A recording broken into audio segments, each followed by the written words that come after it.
그리고 어떻게 될까요? 자기의 인생의 결론이 돈으로 끝난 사람은 결국에는 돈에 의해서 좌우되어지는 인생이 되어지는 것이지요. 그래서 돈이 풍족하면 열심이고 없으면은 자기 인생을 마음대로 살아가게 되어지는 것이지요. 여러분의 인생의 결론은 무엇입니까? 우리는 예수 믿는 사람으로서 우리의 인생의 결론은 이런 상황이나 조건이 아니라 오로지 예수 그리스도의 십자가만이 우리 인생의 결론 되어지기를 소망합니다. 그렇다면 십자가가 우리 인생의 결론이 되어진다면 우리는 어떠한 삶의 변화가 나타날까요? 첫 번째, 십자가가 결론이 될 때에 하나님의 사랑이 비로소 해석이 되는 것입니다. 우리는 하나님의 사랑에 대해서 잘 깨닫지 못합니다. 내 인생이 잘 되면 하나님이 나를 사랑하는 것 같고, 내 인생에 문제가 찾아오면 하나님께서 왜 나를 외면하시는가, 그렇게 생각하는 것이죠. 우리 삶에 찾아오는 고난이 왜 그토록 고통스러운지 여러분들 아십니까? 그 이유가 있습니다. 단순히 몸이 힘들어서가 아닙니다.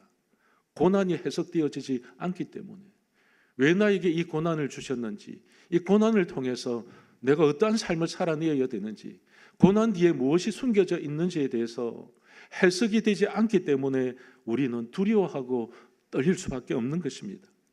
사랑한다고 말하시면서 왜 나를 내버려 두실까? 왜 나에게 아픔을 허락하실까? 왜 나에게 끊임없이 고통을 주실까? 해석이 되지 않으니까 절망은 더 크게 절망하게 됩니다. 문제는 더 크게 보이고요. 그래서 우리에게는 해석이 필요합니다. 사랑하는 성도 여러분, 십자가가 결론이 된 사람에게 하나님의 해석이 따라올 줄 믿으시기를 소망합니다. 그래서 오늘 32절의 말씀이 우리 인생의 모든 모순을 한 방에 해결하는 하나님의 열쇠를 우리에게 보여주고 있는 것입니다. 우리 32절 말씀 우리 같이 한번 읽어볼까요? 32절 시작.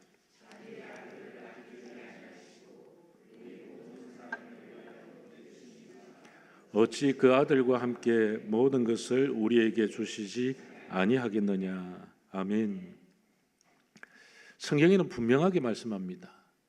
하나님께서 가장 소중하게 여기시는 독생자 예수님까지 다 주셨는데 어찌 너희들에게 더 주시지 않겠느냐. 오늘 이 문장은 완벽한 문장입니다. 하나님의 그 사랑이 확정된 문장이지요. 그래서 하나님께서 우리를 위하여, 죄인들을 위하여, 가장 쓸모없는 인간들을 위해서 가장 소중한 예수 그리스도를 이 땅에 보내시고 살과 피를 찢어서 흘리게 하시고, 그리고 못 박혀 죽게 하시고 가치 없는 인생을 구원하시기 위해서 우리를 살려주셨다는 겁니다. 사람들은 이 사랑을 말도 안 되는 사랑이다 그렇게 이야기합니다. 하지만 성경에는 분명하게 말씀합니다. 이 사랑은 끊을 수 없는 사랑이라는 것이지요. 우리는 인생의 결론을 상황 가운데 두려고 합니다. 하지만 하나님께서는 우리 인생의 결론을 십자가에 두기를 원하신다는 겁니다. 여러분, 요셉의 인생을 한번 들여다보십시오. 저는 요셉을 참 좋아하는데요, 그 인생을 들여다보면 파란만장한 인생을 살았습니다. 그의 상황과 조건을 보면요, 웃을 만한 인생이 없었습니다.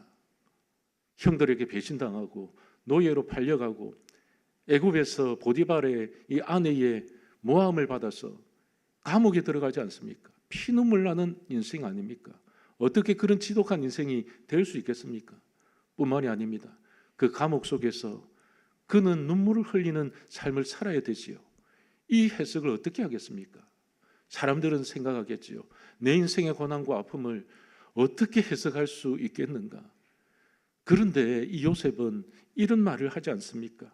해석은 하나님께 있지 아니하니까. 여러분, 이 말씀 무엇일까요? 해석은 하나님께 있다는 겁니다. 우리 인생의 해석, 우리 눈물의 해석, 그리고 하나님께서 우리 인생을 너무나도 사랑하고 계신다는 그 사랑의 해석이 이 요셉의 입술을 통해서 나왔다는 것이죠. 우리는 때로는요, 우리 인생이 해석되어지지 않습니다.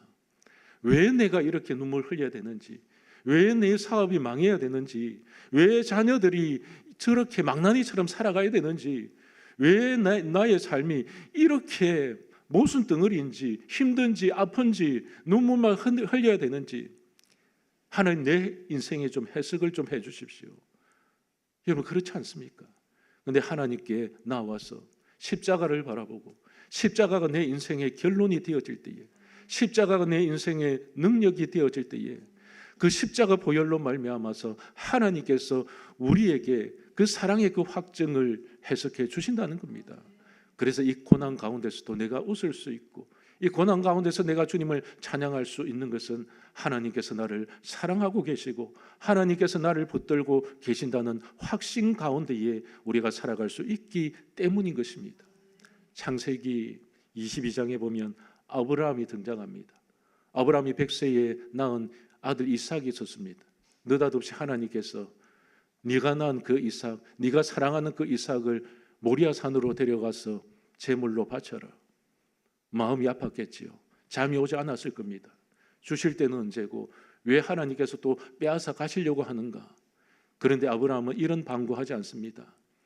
오로지 하나님의 뜻이기에, 하나님께서 원하시기에 그의 인생이 해석되지 않음에도 불구하고 하나님께 나아갑니다. 여러분, 아브라함의 마음속에 이 상황이 해석이 될 것 같습니까? 여러분들의 자식을 내어놓으라면 여러분들 인생이 해석될 것 같습니까? 여러분들 잘 키워놓은 자식이 어느 날 사고를 당하고 어느 날 죽게 되어지면 여러분들 인생 가운데서 하나님 참 나에게 잘해 주시네요, 나를 참 사랑해 주시네요, 그렇게 해석하시겠습니까? 해석이 도저히 안 되는 상황이 있다는 것이지요. 아브라함이 그랬습니다. 그럼에도 불구하고 아브라함은 순종하는 마음으로 모리아 산으로 이 이삭을 데리고 갑니다. 시퍼런 칼날을 꺼내어서 이삭을 제물 삼아 죽이려고 합니다. 그때 하나님께서 급하셨습니다. 성경을 읽어보면 하나님께서 가장 급하신 사건이 바로 이 사건이었습니다. 아브라함아, 아브라함아, 그만두어라. 내가 이제 너의 믿음을 보았다. 네가 나를 얼마나 사랑하는지 보았다. 네가 나를 얼마나 확신 가운데에 나에게 순종하는 것을 보았다. 여러분, 하나님께서 그 순종을 보시지 않았습니까? 그래서 성경은요, 네가 내 아들 내 독자까지도 내게 아끼지 아니하였으니 내가 이제야 내가 하나님을 경외하는 줄을 아노라. 이것은 단순한 시험이 아니었습니다. 이것은 먼 미래의 구속사의 한 그림이었습니다. 예수님께서 오시지 않습니까? 하나님께서는 아브라함의 아들 이 독자, 사실은 독자가 아니지요. 다른 아들도 있었죠. 이스마엘도 있었고, 그런데 독자라고 이야기합니다. 이 100세에 낳은 이삭을 죽이시지 아니하셨습니다. 그런데 하나님께서는요, 지독하신 하나님입니다. 하나님은 자기 아들을 십자가에 못 박아 죽여버리십니다. 왜 그랬을까요? 죄인들을 위해서, 하나님의 사랑을 깨닫지 못하는 죄인들을 위해서 돌아오라고 돌아오라고, 회개하고 돌아오라고 그렇게 지독하게 하나님께서 기다리시고 살피시고 먹이시고 입히시고 참으시고 인내해 주셨음에도 불구하고 돌아오지 않는 그 죄인들, 하나님의 백성들, 죄를 뒤집어쓰고 죄악의 밭에 뒹구는 그들을 바라보시면서 여호와 하나님께서 이래서는 안 되겠다, 내 아들을 죽여야 되겠다. 그래서 죄 없는 예수 그리스도를 이 땅 가운데 보내시고 죽여버리시지 않습니까? 그래서 성경은 말합니다. 하나님의 사랑은요, 끊을 수 없는 사랑인데 지독한 사랑이다. 여러분 같으면 그 지독한 사랑을 할 수 있겠습니까? 의인을 위해서 죽는 자가 있겠지만 악인을 위해서 죽는 자가 흔하겠습니까?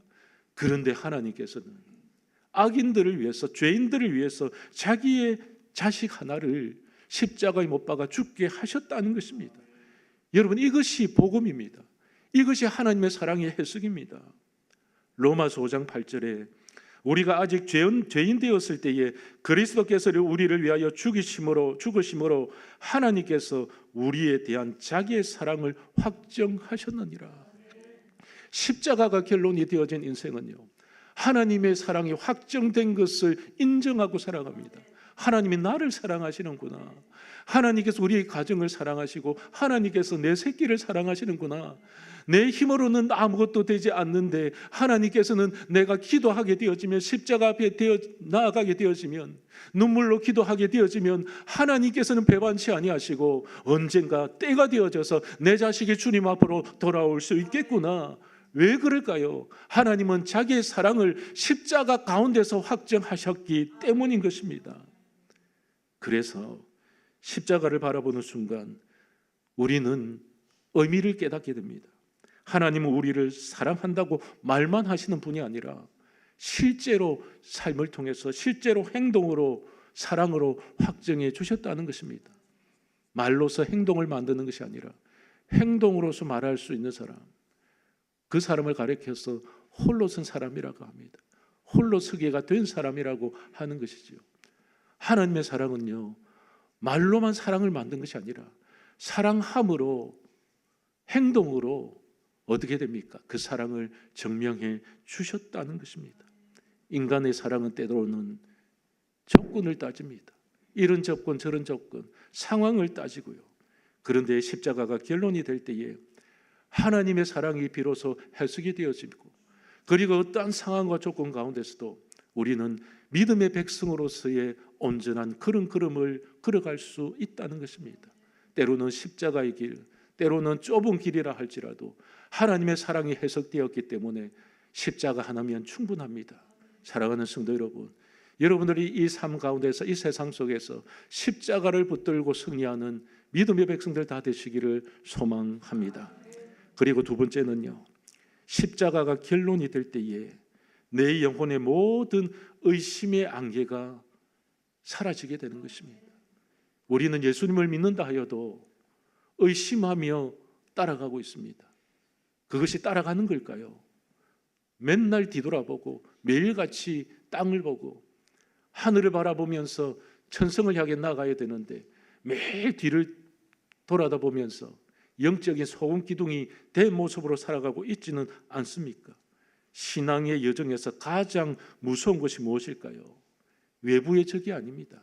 외부의 공격이 아닙니다. 정말 가장 무서운 적은 내 속의 적입니다. 내부의 적. 그것이 바로 내가 하나님을 의심할 때 생기는 적이라는 것이죠. 창세기 3장의 뱀은요, 하와를 어떻게 유혹합니까? 어떻게 무너뜨립니까? 하나님의 사랑에 대해서 의심하게 만드는 것입니다. 하나님의 자비하심에 대해서 의심하게 되고, 하나님께서 풍성히 주셨던 그 사건에 대해서 의심하게 되고, 하나님의 마음을 의심하게 하는 것입니다. 억이라는 명령, 그러지 않았습니다.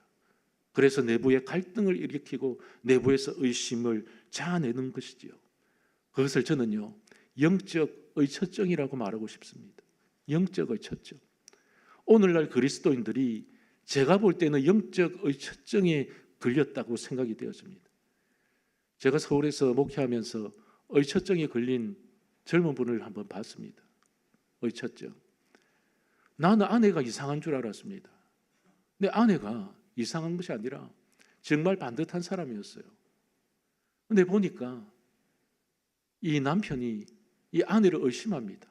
아무리 바르게 행동해도, 아무리 좋은 말을 해도, 아무리 열심히 신앙생활을 해도 의처증이 한번 걸리면요, 헤어나올 수가 없습니다. 그래서 사진을 찍고 사람을 붙이고, 그리고 뒤를 쫓고, 하지 말라고 해도 안 되는 겁니다. 결국에 어떻게 될까요? 이혼했습니다. 이혼을 했습니다. 왜냐하면 그 의처증 때문에 맞아 죽을 수도 있으니까. 여러분, 신문기사에 인터넷에 의처증으로 인해서 남편이 아내를 칼로 찔러 죽였다, 그런 사건들이 비일비재하지 않습니까?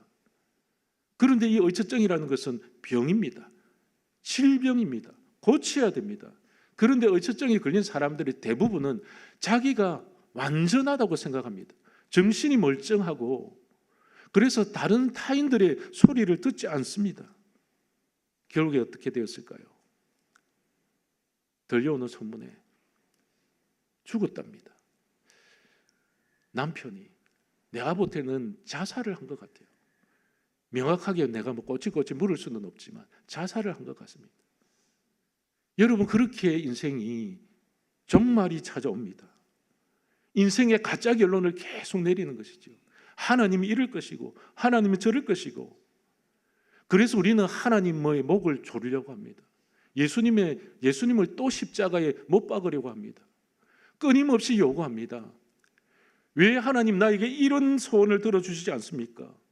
끊임없이 확인 작업을 하고 끊임없이 확인 사살을 하고 영적 의처증을 가지고 주님 앞에 나와서 왜 내 소원은 들어주시지 않습니까? 다른 사람들 소원을 들어주시는데요, 왜 내 인생은 풀리지 않습니까? 가만히 들여다보면요, 하나님의 문제에 있으신 분이 아닙니다. 자신이 문제가 있는 겁니다.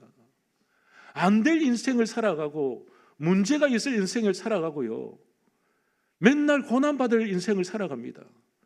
우리는요, 시험과 고난은요, 하나님이 주실 때도 있지만, 연단을 위해서 필요하실 때 주실 수 있지만, 스스로 만들어낸 아픔과 스스로 만들어낸 상처와 스스로 만들어낸 고난과 스스로 만들어낸 유혹들이 있다는 겁니다. 왜 그럴까요?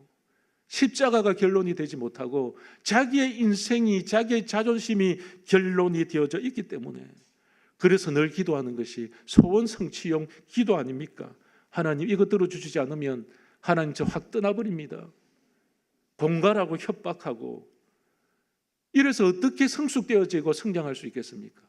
10년을 믿어도 20년을 믿어도 우리가 십자가 앞에 나와서 정말로 십자가를 증거하기보다 자기의 그 문제 앞에 맨날 고민하고 골똘히 생각하고 무너지고, 왜 그럴까요? 십자가가 능력이라고 하면서 왜 능력받지 못하고 살아갈까요? 주님이 길이요 진리요 생명이라고 말하면서 왜 길을 잃어버리고 살아갈까요? 그 이유는요, 아직도 십자가가 결론이 되어지지 못하고 세상이 결론이 되어지고 돈이 결론이 되어지고 건강이 결론이 되어지고 자식이 결론이 되어지고 온갖 상황이 결론이 되어지고 권세가 결론이 되어지기 때문에, 그래서 주님께서는 오늘도 가슴이 아픕니다. 취조하기 때문에, 협박하기 때문에. 그러나 성경은 분명하게 말씀합니다. 어찌 그 아들과 함께 모든 것을 우리에게 주시지 아니하겠느냐. 우리 인생에 지독한 의심이 있을 때에 주님께서는 지독한 사랑을 보여주시는데, 내가 너희를 위해서 다 주지 않았느냐? 독생자 예수까지 주지 않았느냐? 그런데 뭘 더 달라고 하느냐? 너희들이 원하다면 내가 너희들에게 더 주겠다. 하나님은 그런 분이십니다. 우리는요, 누군가가 하나 가져가고 2개 가져가면요, 3개 이상은 안 주려고 합니다. 자식한테도 그렇지요. 야, 너 2개까지 가져갔는데 3개까지 달라고. 그런데 주님께서는요, 목숨을 주셨습니다.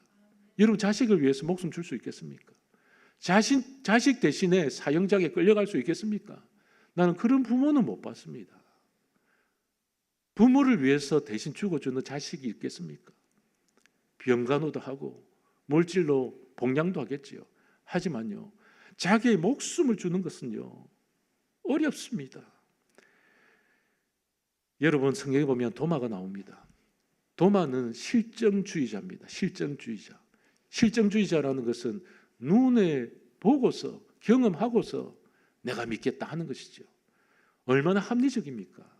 근데 예수님께서 죽으시고 3일 만에 부활하셨는데, 제자들이 부활하셨다고 해도 도마가 믿지를 않는 겁니다.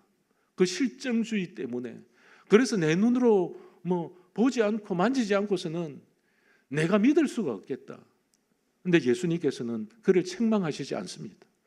예수님께서 그에게 오셔서 이렇게 도마에게 말씀하십니다.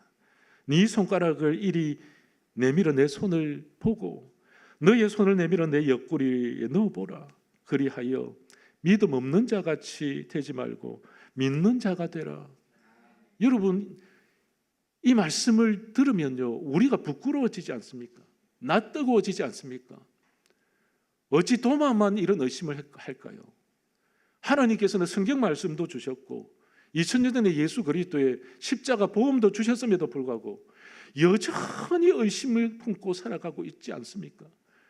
여전히 하나님의 그 사랑을 의심하지 않습니까?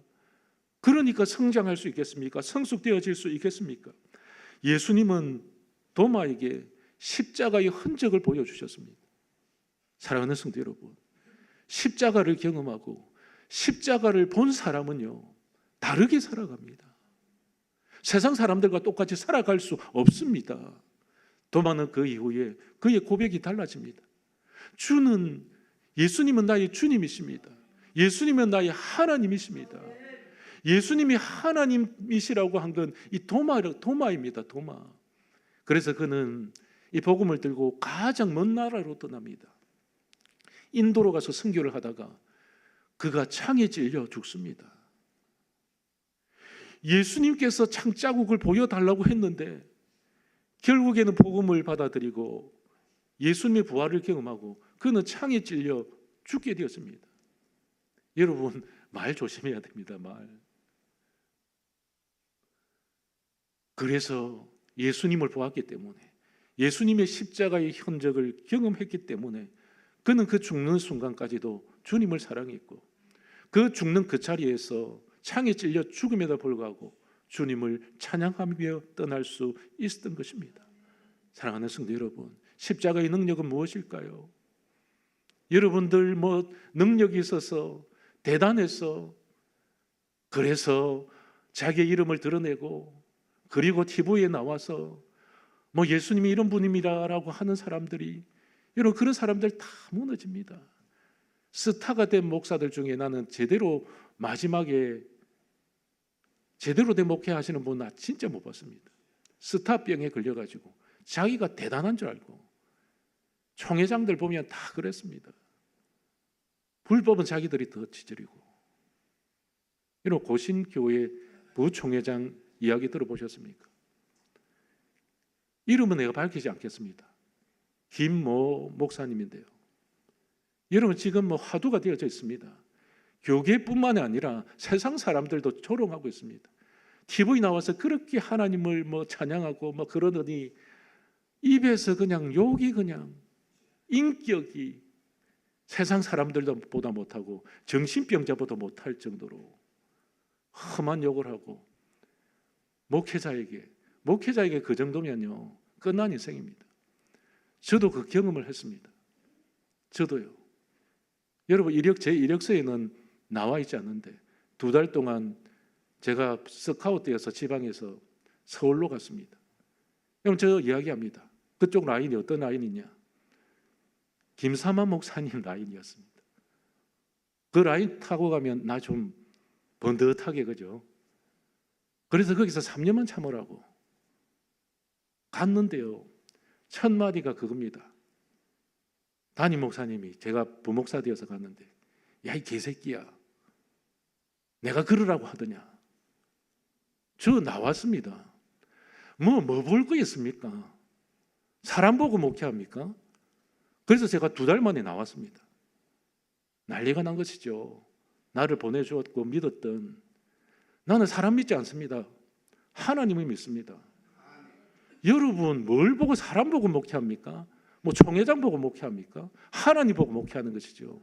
여러분, 저는 이곳에 온 것이 하나님의 뜻이라고 생각됩니다. 왜 그러냐니까, 여러분, 그런 사람 라인 따고 가면요 썩은 동아줄 됩니다. 1000명 목회했으면 못합니까? 인격이 더럽고 복음을 전하지 못하고 하나님께서 너 뭐하다가 왔니? 너는 살 것만 준비하고 오지 않았느냐? 네가 영혼을 위해서 얼어본 적이 있느냐? 영혼을 위해서 무릎 꿇어본 적이 있느냐?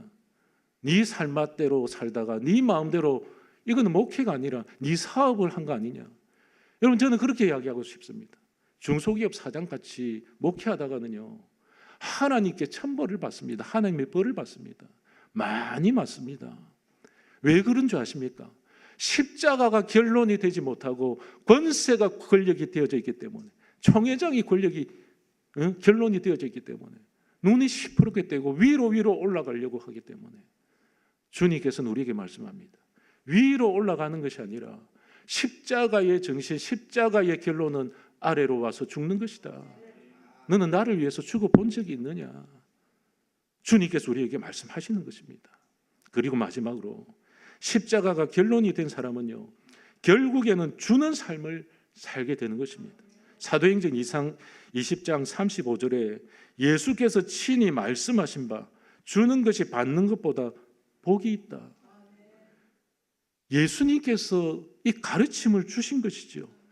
십자가를 진짜 경험한 사람, 십자가가 인생의 결론이 되어진 사람, 이 사람은요, 가지기 위해서 사는 사람이 아니라 나누기 위해서 사는 사람이라는 겁니다.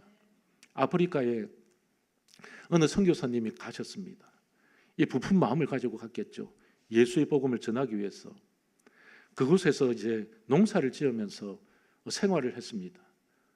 그런데 농사를 이제 지어서 열매를 맺을 시기에 열매가 하나씩 농작물이 사라지는 겁니다. 밤에 유심히 살펴보니까 그 원주민들이 한 사람, 두 사람 와가지고 가져가는 거예요. 가져간다는 것보다는 사실은 훔쳐간 거겠죠. 이게 정말 불만이었습니다. 어떻게 이럴 수 있느냐? 내가 이곳까지 와서 예수의 복음을 전했는데, 내가 예수님의 말씀을 가르쳤는데, 내가 헌신했는데, 피땀 바쳐서 내가 노력하고 있는데 어떻게 나에게 이럴 수 있느냐? 흔히 말하는 섭섭 귀신이 든 것이죠. 그래서 그 다음 날 울타리를 다 쳤습니다. 울타리를 치고 자물쇠를 잠궈 놓고 더 이상 이제 출입할 수 없게 되었습니다. 그때부터 원주민들이 이제 선교사의 집에 찾아오지 않는 겁니다. 한 사람 두 사람 다 떠났습니다. 마음이 좀 아팠죠. 그래도 내 농작물을 좀 지켜야 되니까 어쩔 수 없는 건 아닙니까? 그런데 불편한 마음으로 잠이 들었는데 꿈속에서 예수님께서 나타나십니다. 그리고 예수님께서 이 선교사에게 이런 말씀을 주십니다.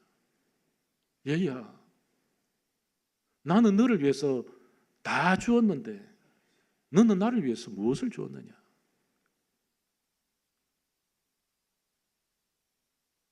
여러분, 주님을 위해서 무엇을 주신 것이 있습니까? 솔직히 한번 생각해 보십시오.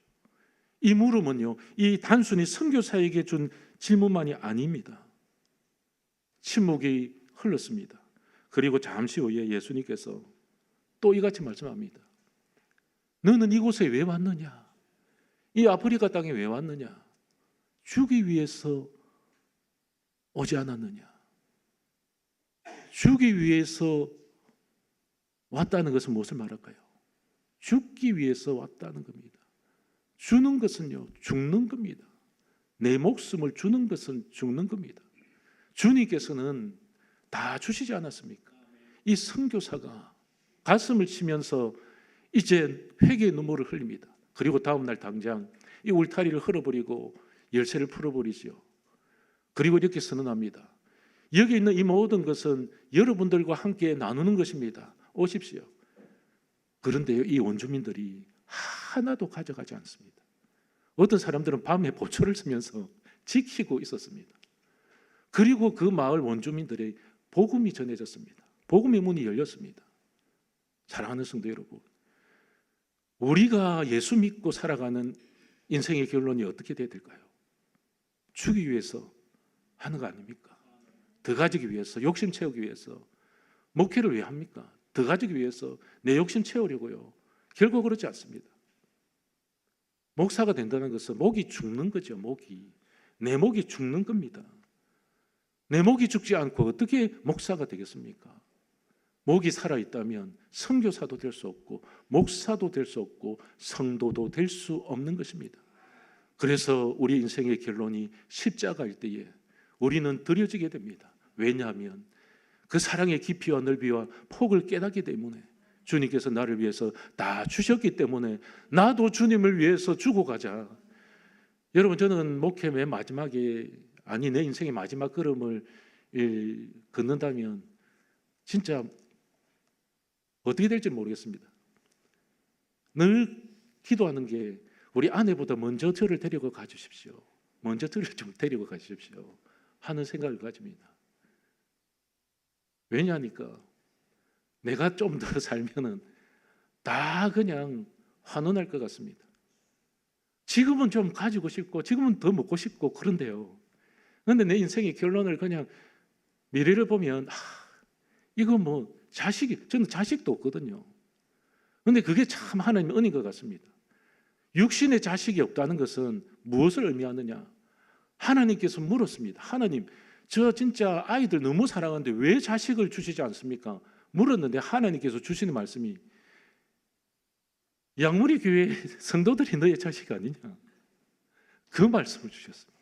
사랑하는 성도 여러분, 우리 그렇게 살아야 되지 않겠습니까?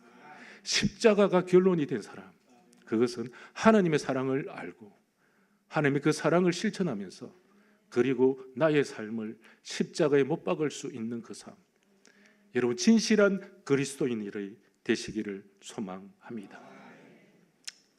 살아계셔서 역사하시는 전능하신 하나님 감사합니다. 십자가를 생각할 때에 우리는 울 수밖에 없습니다. 주님께서 십자가에 돌아가심을 우리가 확정받았을 때에 우리는 주님을 쫓아갈 수밖에 없습니다. 하나님, 참으로 이 세상이 어렵고 힘들다고 말하지만, 이 세상이 타락되어져 있다고 말하지만, 주님 한 분 계시기에, 주님이 길이기에, 진리이기에, 생명이기에 우리는 이 예수의 길을 묵묵히 걸어갈 수 있습니다. 하나님, 돈이 인생의 결론이 되지 않게 하여 주십시오. 권세가 결론이 되지 않게 하여 주십시오. 우리의 삶의 환경이 결론이 되지 않게 하여 주시옵소서. 십자가가 결론이 되게 하여 주셔서 십자가 붙들고 순교하는 그 순간까지, 주님께서 부르시는 그 순간까지 정말로 고고하게 도도하게 십자가의 그 사랑 증거하며 살아가는 하나님의 거룩한 백성들이 다 되어질 수 있도록 성령께서 우리를 붙들어 주시옵소서. 감사를 드리며 예수님의 이름으로 기도드립니다.